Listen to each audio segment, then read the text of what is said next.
So I just wanted to show you guys how I water my lithops and the seedlings. It's a little different than everybody else. This is what I mainly use.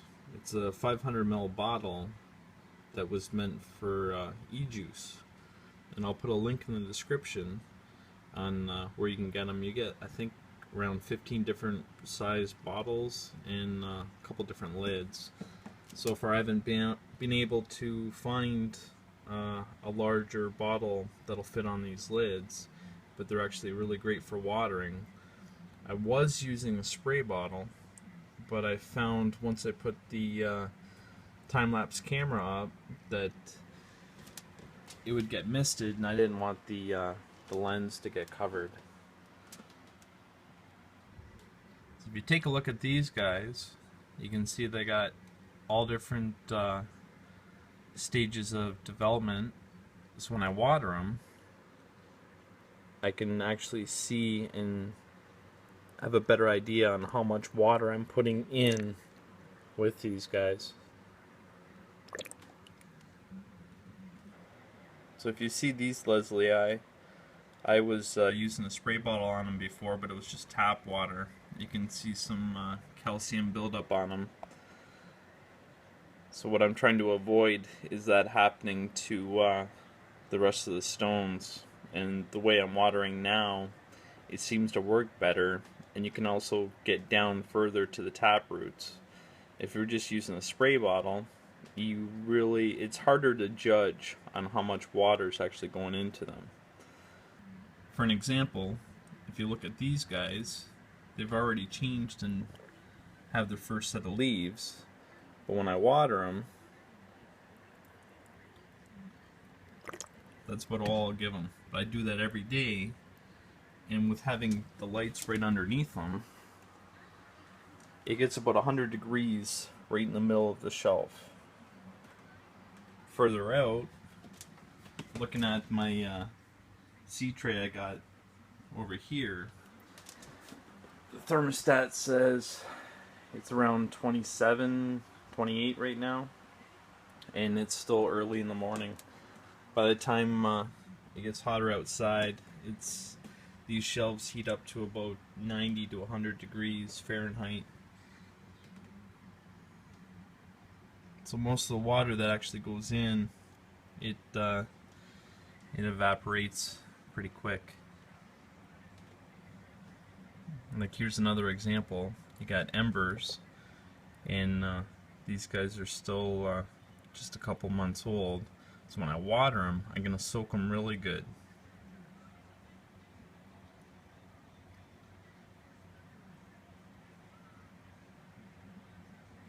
And if I was trying to do this with a spray bottle, there's no way I would be able to actually see how much water I actually put into these guys. Like, here's some more that have already changed. That's about all I'll give them every day. Now once the time-lapse camera is down, then I will be using the spray bottle again.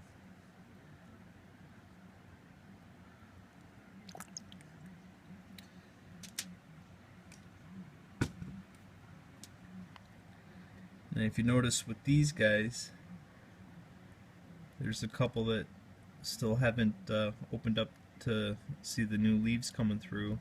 If I put too much water in it, right now they would probably burst. But I have a couple that already changed in there, so you have to try to find a happy medium.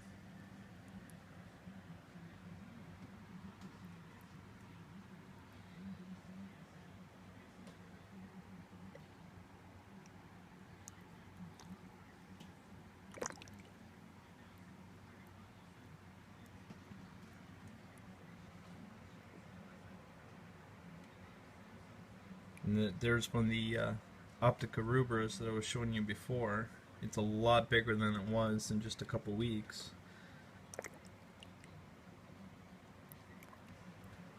And it's already absorbed all the original leaves.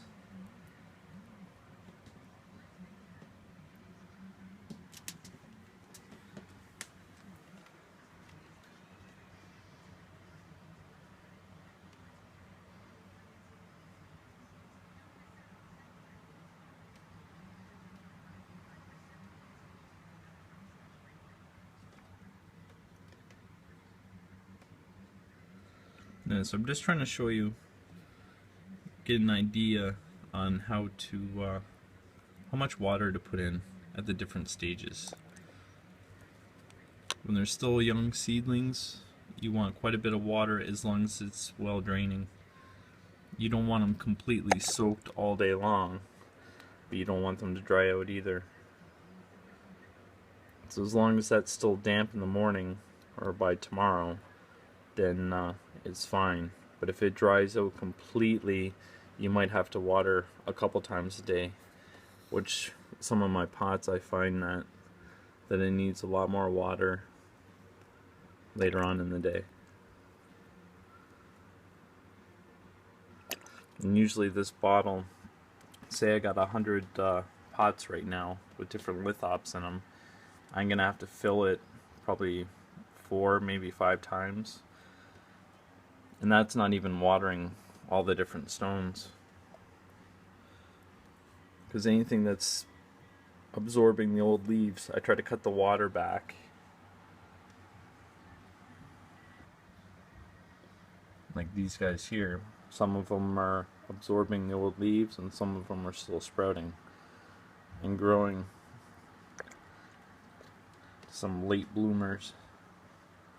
So I'll try to water the ones that are still growing and let the other ones absorb the leaves.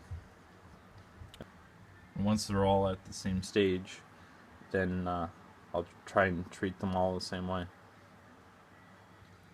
But I have to go through kind of each pot and try to pick out some little stragglers to get the water to. Now if you have fairly young seedlings and you go to water them and this happens, where the water just sits on the top before it actually soaks in, you're underwatering them. These guys here, I'm letting them dry out on purpose, but if you still have seedlings that are growing and aren't changing yet, then you definitely need to up the amount of water that you're giving them. What you're looking for, see on these guys, they're still growing, but if I go to water them now, see how it soaks in right away? That's because there's still moisture in the soil and in the sand, and that's how you can tell if you have the right amount of water in them. I'm just trying to help you guys out. I thought I'd show you how exactly I'm doing it. I'm not saying this is how you should do it, but I'm just trying to give you an idea on what's working for me.